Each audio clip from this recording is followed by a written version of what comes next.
The reports say let's just EU migrants pay more tax than British people. It's just a best face, chick and lie.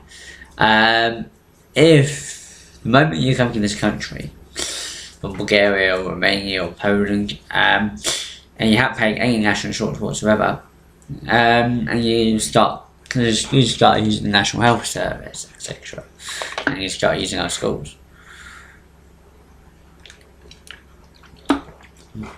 The sore point for many British people is that once an EU citizen gets here and makes himself or her at home, they have free right to the NHS, and that's not right.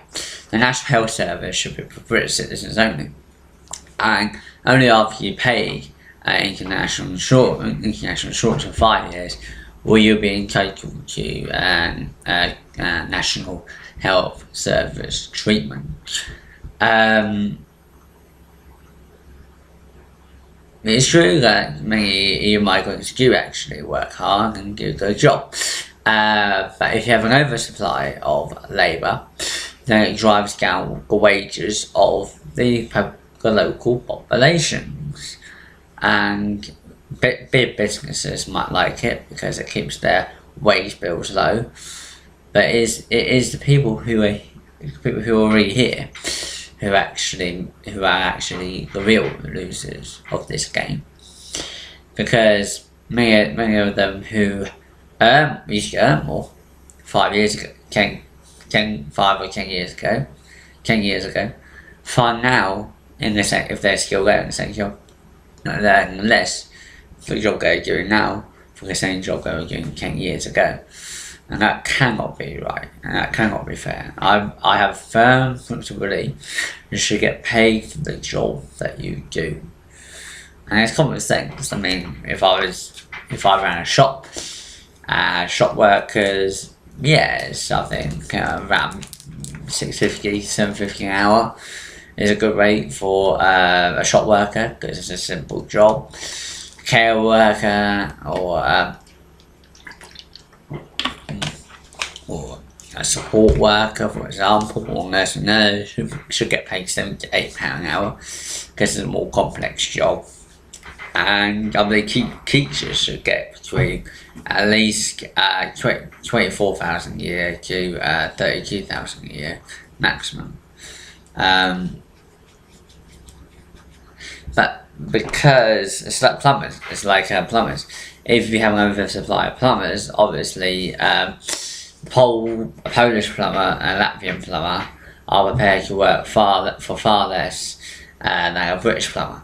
So the British plumber loses out on work. And this is what is happening. This is what is happening in the construction industry. Because in the construction industry, the British workers are suffering because the migration and mass immigration is European builders, carpenters, plumbers, electricians, etc. will work for far less than their British counterpart. So the British builders are losing out, and while the construction industry is actually growing, and this is good news, but it is bad news for those British workers who are losing out on contracts and losing out on work to foreign EU workers, and that cannot be right. Yes, if we had a shortage of skilled plumbers, I would let anyone in. I wouldn't care if they're from India, Australia, Poland, as long as they could do a good job in the plumbing trade, I would let them in.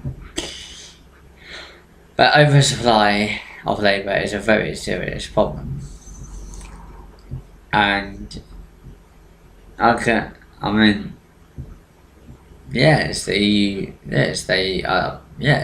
many East European migrants do have a harder work ethic than many British people, because they are very lucky. They feel very lucky to be here, to be earning 9 times or 5 times the amount they'll be earning back home. But we have to draw the line somewhere.